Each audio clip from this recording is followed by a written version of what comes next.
Anda kok pejuang? Mana ada pejuang yang dapat penghargaan dari Belanda? Menurut saya, beliau adalah antek-antek Belanda. Jadi kalau Habib Utsman kemudian punya kedekatan dengan Belanda, ketika itu dituduh sebagai antek Belanda. Kalau Habib Utsman dekat dengan Belanda, kita nggak mengatakan beliau sebagai antek Belanda, terus kita bilang apa? Sahabat Belanda, muhibbin Belanda, malah Habib Utsman jadi bagian Belanda. Terus kita bilang apa? Tuduhan tersebut terlalu naif, terlalu mengada-ada. Fitnah itu terlalu keji dan kejam, saudara. Kok fitnah? Tadi Bung Rizik mengakui kalau Habib Utsman dekat dengan Belanda. Ya, Habib Utsman memang ada kedekatan.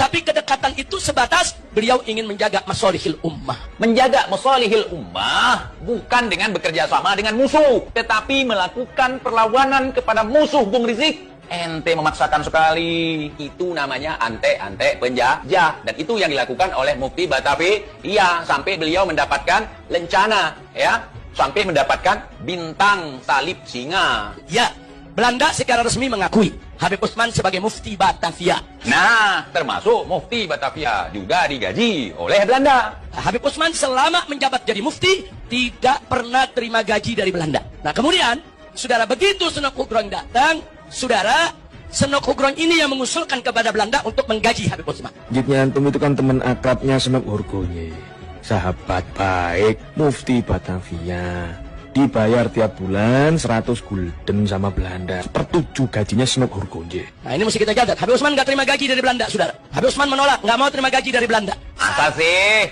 Udah pakai itu lencana, udah pakai itu medali, masa nggak nerima gaji? Nah, tapi Habib Utsman tetap menolak, ya kawan. Habib Utsman nggak terima gaji dari pemerintah Belanda, saudara. Itu ijtihadnya Habib Utsman, itu sikapnya Habib Utsman, saudara. Beliau nggak memakan uang dari Belanda, ya kawan. Tapi jabatan itu diterima oleh Habib Utsman, kenapa? Lihifdzil ummah. Jabatan diterima, gaji nggak diterima, gimana itu? Gimana logika kalian? Jabatan dari Belanda diterima, gaji nggak diterima. Lebih bagus nerima gaji, tapi nggak nerima jabatan, daripada nerima jabatan nggak nerima gaji. Artinya kita mengikhlaskan tenaga kita untuk membantu penjajah tanpa dibayar. Itu lebih konyol lagi, Bung. Statement Anda. Ente kadang-kadang, ya.